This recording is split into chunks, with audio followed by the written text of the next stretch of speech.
concejales, para cada uno también de los panelistas. Yo creo que sin lugar a dudas el interés común que tenemos todos es cuidar y proteger a EPM y en eso creo que hay coincidencia más allá de las diferencias políticas, porque creo que acá el interés superior es salvar la empresa, es garantizar la sostenibilidad de la empresa, más allá de cualquier otra diferencia política. Por eso quiero empezar mi presentación advirtiendo que la crisis actual de PM no es coyuntural, es una crisis estructural y que la crisis no comenzó con la solicitud de conciliación con los diferentes contratistas de Hidroituango ni con la posterior renuncia de los 8 miembros de junta directiva. La crisis es producto de una secuencia de decisiones tomadas en los últimos años. Y por eso ahí la pregunta es, entonces, ¿cuáles son esas decisiones que digamos que han afectado la empresa de una manera u otra? Primero que todo, yo quiero hacer una salvedad y es que yo confío en el talento humano de la empresa. Considero que sus empleados son el principal capital y que hay que protegerlos. Pero también es cierto que hay algunas personas, por cierto muy pocas, que han estado inmiscuidas en estas decisiones que en muchas ocasiones no han favorecido los intereses de la empresa ni de los medellinenses. Entonces, me remito, ¿qué tipo de decisiones? Las inversiones en el exterior sin cumplir con los criterios mínimos de rentabilidad. Y acá me voy a referir a lo que decía el doctor Juan Carlos de EPM, que era que EPM no podía crecer en Colombia y que por eso decidió diversificar su portafolio. Y yo creo que ese mito hay que desmentirlo, porque si bien es cierto, EPM tiene restricciones para crecer, solo lo tiene en uno de los sectores en los que opera, que es el sector de la energía. Es cierto que ese es el de los sectores más importantes, el de mayor rentabilidad para la empresa, pero también es cierto que la empresa no tiene ningún tipo de restricción para crecer en saneamiento básico, en el manejo de residuos sólidos, en telecomunicaciones, en energías renovables y demás. Entonces yo sí creo que eso hay que desmitificarlo. Nos fuimos para el exterior para poder crecer, pero el costo de crecer fue hacer unas inversiones que no generan rentabilidad. A mí esta posición me parece muy cuestionable.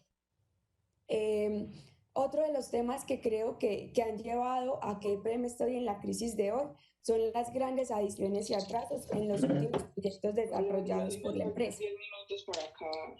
Y ahí Listo. miramos, qué pena, hay un micrófono abierto. Y ahí miramos que estamos hablando de proyectos como Bonjic Panamá, como Porce 3, como Petar Aguas Claras y como Hidroituango.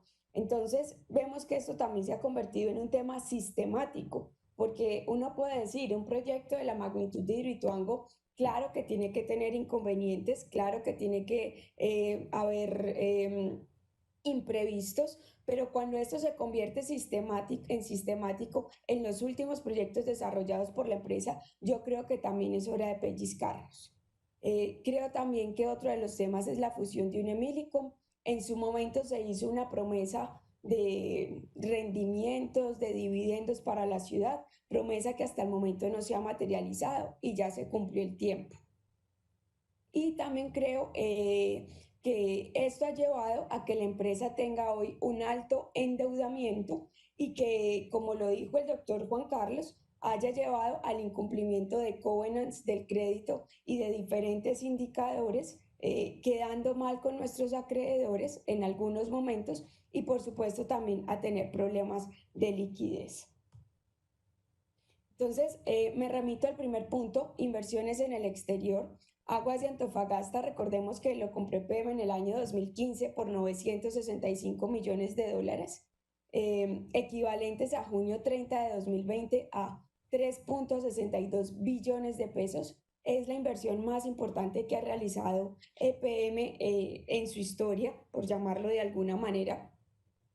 Pero también vale la pena aclarar que EPM pagó semejante cantidad de dinero por 18.5 años restantes de concesión y que cuando finiquiten estos 18.5 años, pues la empresa va a tener que salir puede que ni siquiera recupere las inversiones que tenga que hacer, porque además recordemos que está obligada a construir plantas desalinizadoras de agua cada 4 años que demandan grandes inversiones. y que el grupo Luxic por 30 años de concesión había pagado tan solo 183 millones de dólares. Desde el primer año se empezó a incumplir el plan de negocios. La Contraloría General de Medellín, como bien lo explicó la doctora Diana Carolina, adelanta un proceso de responsabilidad fiscal por un presunto hallazgo por 561 mil millones de pesos. Esta empresa además está altamente endeudada, tiene una deuda de 400 millones de dólares que ha venido postergando y que el último plazo es hasta el 2023. Esto, la verdad, es que es una suma bastante considerable dados los ingresos de la empresa y que muy difícilmente se podrá cumplir con este compromiso.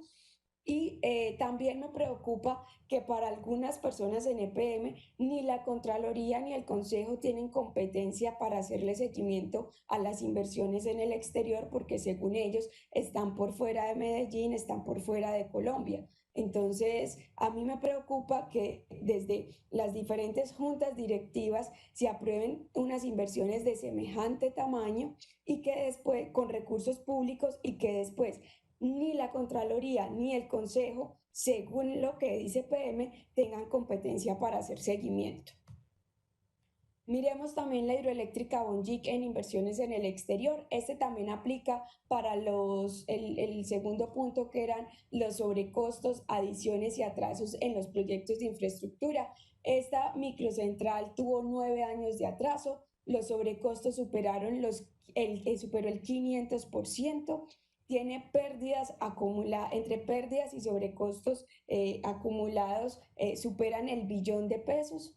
Se capitalizó otra vez en el año 2019, porque eso es otra de las cosas que no se cuenta muchas veces, las capitalizaciones posteriores que se le tienen que hacer a estas inversiones en el exterior. Entonces, muchísimas administraciones dicen, es que nosotros no vamos a invertir más en el exterior, pero siguen capitalizando año a año empresas que no nos van a retornar ese dinero. Entonces, Bonjic se capitalizó el año pasado en 178 mil millones de pesos. Esta es una cifra considerable y recordemos también que la Contraloría tiene un proceso por un presunto hallazgo fiscal de 144 millones de dólares. Yo también aprovecho acá para hacerle un reconocimiento a la Contraloría como entidad, porque creo que los informes que han presentado de auditoría frente a los diferentes temas de PM han sido informes técnicos, concisos, precisos y que demuestran la realidad de la situación de las finanzas de PM. Y por eso también me llama la atención que en el último informe que nos presenta la Contraloría, con corte a diciembre de 2019, que inversiones como la de Bonjic y como otras que vamos a ver más adelante, se haya tomado la decisión de hacerlas a pesar que desde un principio arrojaban un valor presente negativo.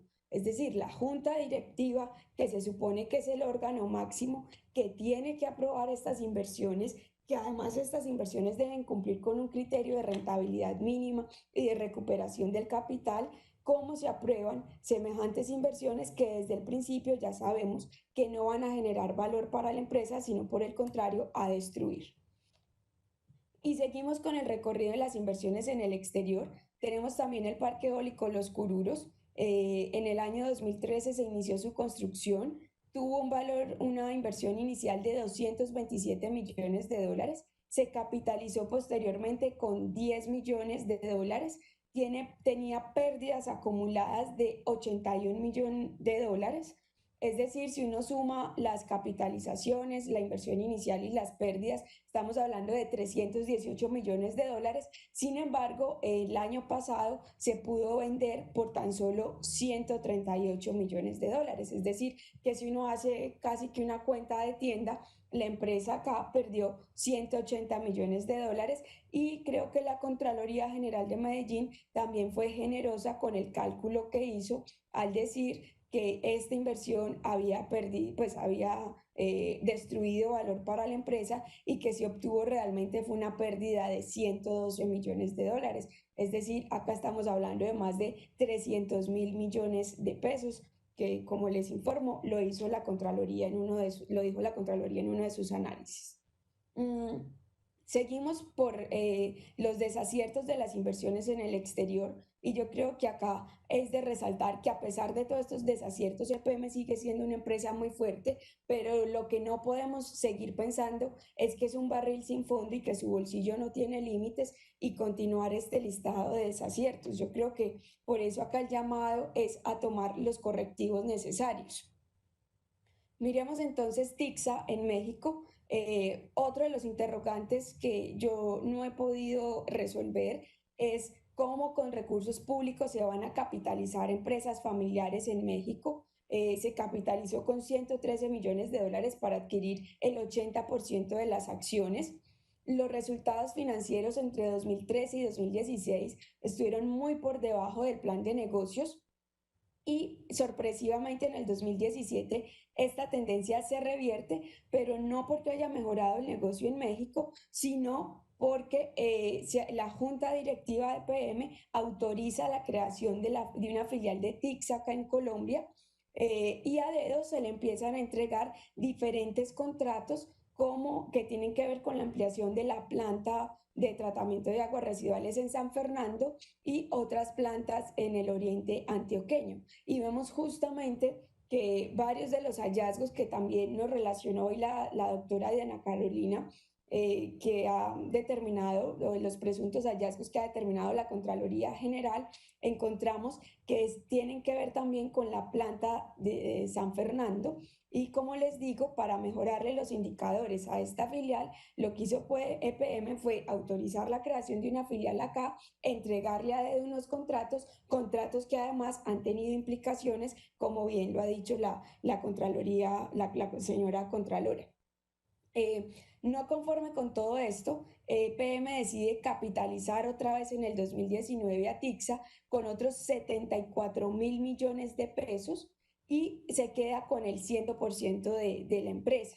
Acá también ocurre algo muy particular que lo dice los informes de la Contraloría, es que desde su plan de negocios original se estimó un valor presente neto negativo en 1.9 millones de dólares.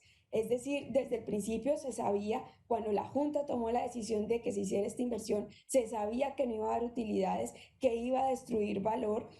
Como dice la Contralora, en conclusión, esta inversión raya con el absurdo e incoherencia financiera, pero aún así se hizo. Y lo peor de todo, se sigue capitalizando. Entonces resulta que ahí en todo este proceso no se internacionalizó EPM en México, sino que se internacionalizó la familia mexicana con nosotros, que vino también a disfrutar de las mieles de los contratos a dedo que le dio EPM a esta empresa. Y tenemos también, a propósito de la discusión de el cambio del objeto social, otras inversiones que yo las llamaría exóticas en el exterior, donde están por fuera del objeto social de PM, pero aún así se han venido haciendo. Tenemos entonces la reaseguradora Max Seguros en Bermudas, y tenemos también otras sociedades de capital en Centroamérica, como en Guatemala, y otra promotora inmobiliaria en Panamá. Entonces, cuando acá nos hablaban de ampliar el objeto social de PM, resulta que PM ya viene desarrollando muchas de esas actividades en el exterior, además empresas que demandan capitalizaciones también de manera recurrente y que uno no se explica qué hace PM metida en estos negocios y además en países que en su momento han sido catalogados hasta como paraísos fiscales. Una de las conclusiones que hace el informe, el último informe de la Contraloría General de Medellín, es que las inversiones realizadas por EPM en HED, o sea, en Bonjic, en TICSA y en Cururos, presentan un BPN negativo, un valor presente negativo, incumpliendo el criterio estipulado en su política de inversión. Entonces, si bien es cierto, las inversiones de El Salvador y de Guatemala han dado buenos rendimientos, es más lo que hemos dejado de percibir en estas otras inversiones, y adicionalmente que todavía en Medellín tenemos personas desconectadas de agua potable, que debería estar EPM es primero cumpliendo su compromiso con Medellín y Antioquia, en lugar de con recursos públicos ir a capitalizar empresas familiares e invertir en otras empresas que no nos están generando utilidad, que en últimas terminamos subsidiando servicios públicos de extranjeros. El otro punto en la secuencia de decisiones que creo que han sido al menos cuestionables para la empresa es lo que ha venido pasando, como les dije, con algunos proyectos de infraestructura o los últimos, entre los que está también la PETAR Aguas Claras, es la planta de tratamiento de aguas residuales en Bello. Debía entrar a operar en septiembre de 2015, inicia su operación parcial en octubre de 2018, tiene más de 581 mil millones de pesos en adiciones, continúa con problemas de malos olores y afectando el vecindario. Fue recibida en septiembre de 2019 por EPM al consorcio constructor HHA, a quien le amplió el plazo de construcción en múltiples oportunidades, y se la recibió, ojo con la cifra, con 1.126 defectos y 3.696 pendientes de obra. Ahí yo creo que está parte de la explicación por qué no ha sido posible estabilizar la planta y por qué se siguen quejando las comunidades aledañas de los malos olores y el mal funcionamiento. Yo le solicité respetuosamente al doctor Álvaro Guillermo contratar una auditoría forense para este proyecto porque ha habido muchísimas irregularidades. Lastimosamente, mi solicitud fue denegada, pero yo insisto que en todo esto, para poder tomar los correctivos en este y en otros proyectos, necesitamos conocer la verdad y necesitamos que se tomen las decisiones acertadas, reconociendo cuáles fueron los errores. Con la misma PETAR Aguas Claras, lo peor de todo es que el consorcio constructor nos tiene demandados. El ex miembro de Junta, el doctor Osvaldo León Gómez, en el anterior foro nos dijo que en la Junta se aprobó una conciliación con el consorcio constructor en el cual EPM le tendría que pagar 30.000 millones. Sin embargo, todo el tema radica acá en el tema, o el problema radica en los diseños iniciales, y esta es la hora que EPM no ha emprendido todavía las acciones legales frente al consorcio que hizo los diseños iniciales. El caso de Hidroituango es otro de los que uno tiene que incluir, infortunadamente, en los proyectos que han tenido grandes adiciones y atrasos. Yo quiero dejar algo claro: independientemente de la pandemia, independientemente de la solicitud de conciliación, Hidroituango ya presentaba atrasos. Al 31 de marzo de 2020, es decir, cuando apenas iba a iniciar la pandemia y no se había presentado la solicitud de conciliación, el avance era del 77.81%, es decir, era el mismo avance que tenía en mayo de 2017.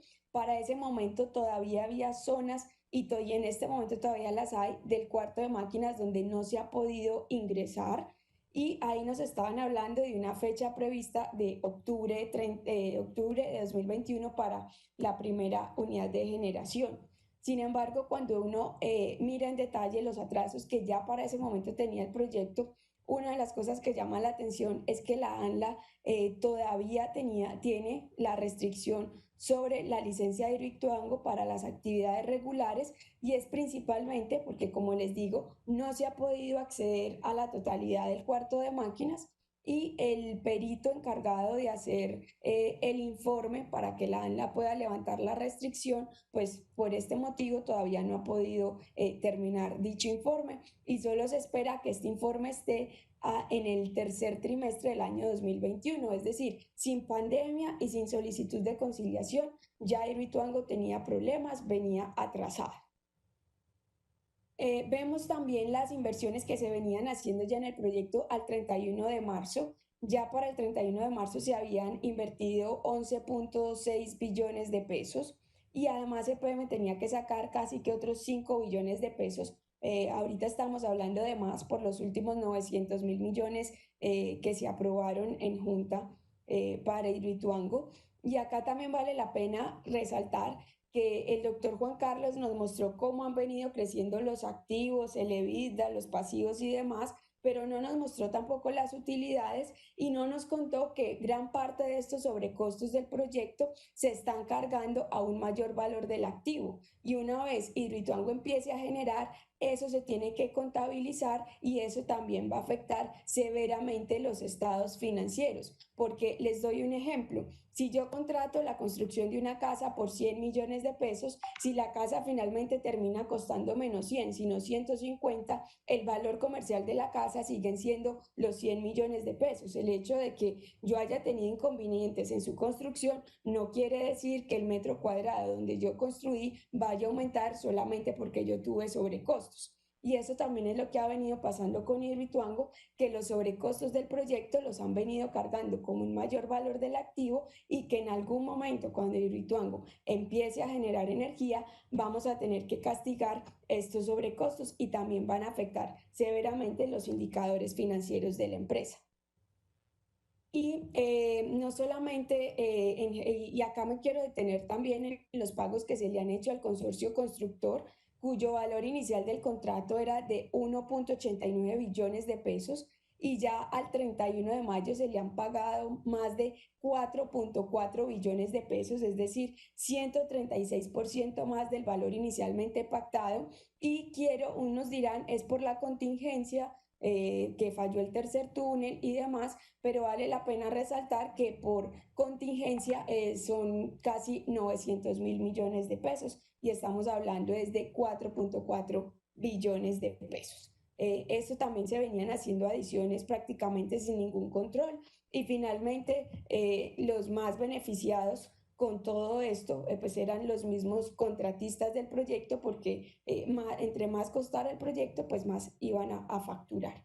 Y para cerrar este capítulo de las adiciones y atrasos en los últimos proyectos, vemos también Porce 3 y me remito nuevamente al caso de Bonjic, Porce 3 con una obra civil que costó 107% más de lo presupuestado, Bonjic con 9 años de atraso y 264 millones de adiciones y sobrecostos. Entonces, como les digo, uno entendería que fuera un caso aislado el tema de Hidroituango, pero cuando uno ve que es la secuencia de varios proyectos, en los últimos proyectos que ha desarrollado la empresa, que han presentado estos inconvenientes, pues yo creo que sí es de preocuparse y de levantar las alarmas. Otro de los temas, ya pasando, terminando de los últimos proyectos, es la fusión de Unemillicom, que creo que ahí también la ciudad está en mora de pronunciarse. Esto tampoco ha tenido o no se han cumplido las promesas que nos hicieron. Si bien es cierto, en los últimos meses ha mejorado la situación financiera de la empresa, hemos tenido un socio que se ha dedicado a desmantelarla, vendiendo los activos estratégicos de UNE como las torres, que a pesar de que la empresa genera pérdidas de más de 140.000 millones en un año, se pagan más de 16.000 en bonificaciones. Y además que trasladaron todo el conocimiento y la experticia de la empresa a un tercero como Huawei a través de la sustitución patronal. Y luego me voy al último punto de esas decisiones, que es la situación financiera y la evolución de la matriz, porque recordemos que la matriz es la columna vertebral del grupo. Y retomo el cuadro que presentó la señora Contralora y quiero hacer énfasis. El doctor Juan Carlos Solo nos mostró del 2016 al 2019 y luego proyectó los años que vienen. Sin embargo, yo creo que este análisis que hace la Contraloría es muchísimo más completo y nos permite dar una mejor o inferir otro tipo de conclusiones. Miremos que en el año 2001 el margen EBITDA de la matriz era del 53% y en el 2019 es del 44%. Esto también tiene como consecuencia que hemos tenido inversiones que no nos han dado la rentabilidad esperada. Y acá quiero también ser enfática que a pesar de que el EBITDA es un indicador muy importante, las transferencias que se le hacen al municipio de Medellín no son sobre el EBITDA, sino sobre las utilidades, y que hubiera sido bueno también que nos mostraran la evolución de las utilidades, el doctor Juan Carlos, porque al fin y al cabo, pues sobre eso es que se calculan las transferencias. Entonces, primera observación, En el 2019 tenemos un margen EBITDA 9 puntos menor a lo que la empresa tenía en el 2001. El margen neto prácticamente se ha mantenido estable. Antes estaba en el 31, luego en el 2019 está en el 32. Tuvimos periodos donde ese margen neto, como en el año 2009, y el margen EBITDA tuvieron digamos, un rendimiento muy superior. El EBITDA en el 2009, el margen EBITDA fue del 46 y el margen neto fue del 39, pero vemos que estas cifras son muy por debajo de las que, o sea, en una década, en lugar de avanzar y de aumentar, o al menos de mantener estos niveles, lo que vemos es que han decrecido. Y el endeudamiento por su parte, miremos que en el 2001 el endeudamiento operativo era del 29 y en el 2019 es del 55. Y a mí me preocupa que según el doctor Juan Carlos, acá no pasa nada con la deuda, todo está muy bien, estamos al promedio de otras empresas, pero cuando uno va a ver, la Contraloría está afirmando que la deuda ha crecido en más de un 700% en los últimos años. Y yo no me opongo a que la empresa se endeude. Claro que se tiene que endeudar, siempre y cuando sea para invertir los recursos en proyectos que le generen la rentabilidad suficiente para pagar ese costo de capital y que le dejen una utilidad. Pero acá lo que vemos es que la empresa se ha venido endeudando y que muchos de esos proyectos financieramente han sido casi que un fracaso y que están destruyendo valor para la empresa. Creo que ese también es un llamado de atención. Y adicionalmente, el tema de cómo han crecido las transferencias al municipio de Medellín. Yo creo que también es hora de pensar que las transferencias no se calculen sobre la matriz, sino sobre el grupo, porque muchísimas veces la utilidad de la matriz termina siendo mayor que la del grupo, y si bien es cierto, se transfiere el 55% de esas utilidades de la matriz al municipio, todo sale de un mismo bolsillo, que es el grupo en su conjunto, y eso ha representado en algunos años hasta el 75% de las utilidades del grupo, consolidadas del grupo. Creo que este también es un tema que se debe mirar, se debe analizar y creo que también, pasando de una vez al tema de las preguntas para los expertos, yo le quisiera hacer dos preguntas muy concretas al doctor Juan Carlos. Y es que a mí me preocupa el tema de los seguros de Hidroituango, porque cuando en el año 2018 que ocurrió la contingencia, nos estaban diciendo que había que desinvertir en unos activos, nos dijeron que los esperaba que por seguros la empresa recibiera, ustedes pueden ver acá en la presentación, 2.5 billones de pesos por daño emergente y lucro cesante, que son como los dos principales componentes. Pero en la última presentación que nos hicieron y que nos vienen haciendo, ya nos están hablando, como pueden ver acá en la parte de abajo, que por indemnización de seguros es 4.3 billones de pesos. Entonces yo no entiendo cómo pasan de una expectativa de 2.5 billones a 4.3. Hoy nos dan también una cifra diferente. Como ustedes pueden ver, estas son las presentaciones de PM, no son presentaciones mías, y quiero entonces que nos den un poco más de claridad. O sea, los seguros iban a responder cómo, cuánto y cuánto es en realidad el estimado.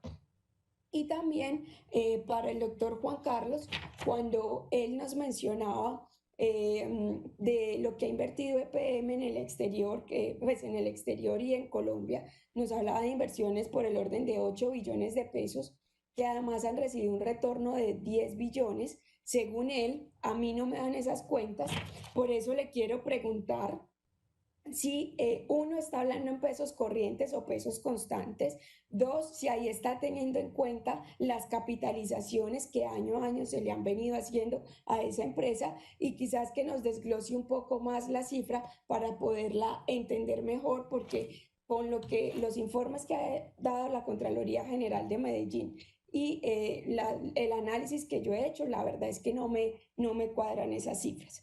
Por último, para terminar, yo quiero seguir insistiendo que la sostenibilidad de PM tiene que estar por encima de cualquier interés, que acá lo que hay es una crisis estructural y no una crisis coyuntural, que estoy segura que la empresa la va a poder superar con todos sus trabajadores unidos, sus jubilados, con todos los medellinenses apoyándola, pero también creo que hay que tomar decisiones de fondo, que se requieren reformas estructurales. Creo también que debemos tener un sistema de pesos y contrapesos, que el alcalde de turno no puede ser quien tenga el poder absoluto para nombrar un gerente y la totalidad de los miembros de junta directiva. Solicito 2 minutos más, por favor, porque creo que necesitamos una junta independiente que conozca el sector. No estoy diciendo que la nueva junta no lo tenga, sino que creo que debemos aprender de las lecciones que nos deja esta crisis, y creo también que debemos para futuro mirar el mecanismo para que no sea una misma persona que concentre todo el poder, que miremos alternativas como las del Banco de la República, cuyos miembros de junta siempre se han caracterizado por ser independientes, técnicos, por tener un periodo fijo, y eso también da garantías de que puedan tener independencia a la hora de tomar decisiones. Creo también que es hora de proteger la venta de activos de la empresa. Las últimas administraciones lo han hecho, han tratado de hacer un negocio, la venta de un activo para pagar sus promesas de campaña. Lo vimos con UNE para Parques del Río, lo vimos también con la administración anterior con la venta de las acciones de PM en Isagen y para el tranvía de la 80 en su momento, y esos 600.000 millones finalmente, su gran mayoría se destinaron a otra cosa y hoy no tenemos esos recursos para el cierre financiero del proyecto. En el plan de desarrollo de esta administración se estaba hablando también de vender lo que queda de UNE para financiar otros proyectos del plan de desarrollo. Entonces yo no me opongo a que haya desinversión de activos si los activos no son lo suficientemente rentables para la empresa, pero sí que estos recursos se reinviertan en la misma empresa, porque acá no podemos seguir teniendo que cada administración llega a hacer un negocio distinto y a seguir sacándole recursos a la empresa, que adicionalmente ya cada año transfiere un porcentaje importante de sus utilidades. Yo creo que acá el llamado es a que nos unamos como sociedad. Yo celebro que finalmente haya una nueva junta directiva que empiece a actuar de manera independiente, porque creo que ese es el primer paso para superar la crisis, pero también creo que deben venir otras reformas estructurales de acuerdo a las lecciones aprendidas que nos debe dejar esta crisis. Muchísimas gracias.